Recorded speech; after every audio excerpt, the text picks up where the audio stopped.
Pag-usapan pa natin ang kondisyon ni Rain kasama si Mobile Journal, Yeda Pascual.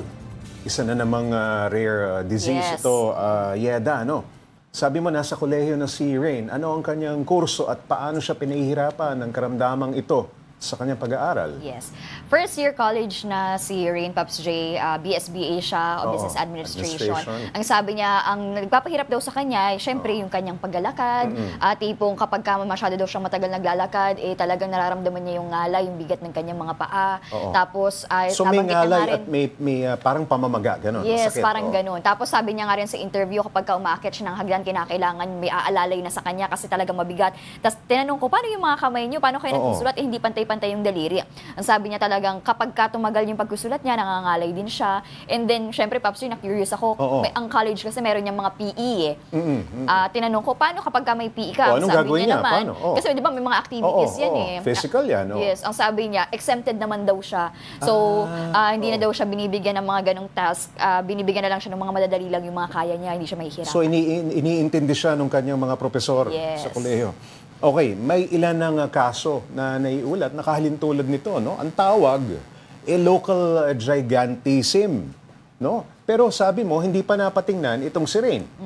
Yes, so never pa siyang napatingnan. Once pa lang nasa Maynila siya, pero kasi hindi naman siya na-diagnose. Kaya kumonsulta tayo ng ortho para malaman base doon sa mga signs nga at sa itsura ng paa at kamay ni Rain. Ang sabi daw, most likely nga is macrodactyly, yung local gigantism. Yung sabi nung ating na-interview, no? Yes, Pops J. Pero without physically checking up itong si Rain, nasabi ni Doc yun? Yes, most likely. Kasi Pops J, yung macrodactyly pala, banggitin ko lang, meron paano pala ba siyang dalawang nakukuha klase. yan? Inborn ba yan? Yes.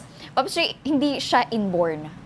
Ay, inborn siya, pero hindi pala siya nasa lahi. So, ayun, clarify hindi lang hereditary. natin. Yes, hindi siya nasa lahi. Pero kasi, pwede kang ipanganak na may ganito ka. Kasi yun yung paniniwala ni Rain, na baka nasa lahi namin, ganyan-ganyan. Pero wala siya sa lahi. At hindi din daw siya dahil sa ginawa o hindi ginawa ng magulang, ng nanay nung siya ay nagbubuntis. So, hindi pa talaga tukoy 100% kung ano yung cause niyan, Pops J.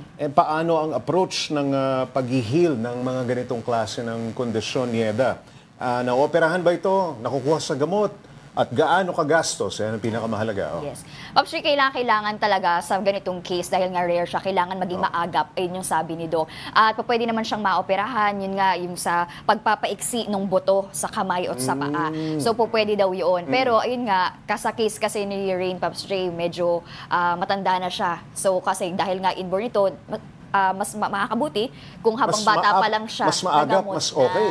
Yes. Kaso hindi pa napatingnan. Yes. Ayun nga, kaya Pops J, nananawagan sila ng tulong dahil wala pa tayong ideya din kasi kung magkano ba yung aabuti ng gastusin dyan.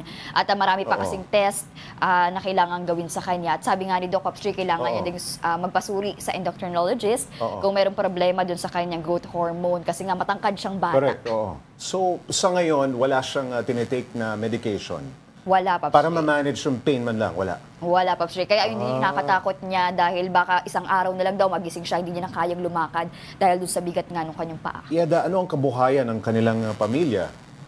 Meron bang kinikita na sapat dun sa gagastusin ni Rain? Pops, really mga silang magkakapatid, panganay si Rain, yung bunso nila is 4 years old up. Lahat sila nag-aaral, ang naghahanap buhay lang is yung father ni Rain. Anong hanap buhay? Karpintero siya. At ang sabi nga ni tatay, 400 pesos lang yung sinasahod ko kada araw. So talagang hirap sa buhay. Bitin yun, bitin. At yung mother niya naman, Pops J, pumunta ng Maynila, nakikipagsapalaran na makapaghanap ng trabaho at makapag-abroad. So talagang hirap sila sa buhay at wala talaga silang pantustos sa gamutan ni Rain. Okay, maraming salamat. Mobile Journal, Yeda Pascual.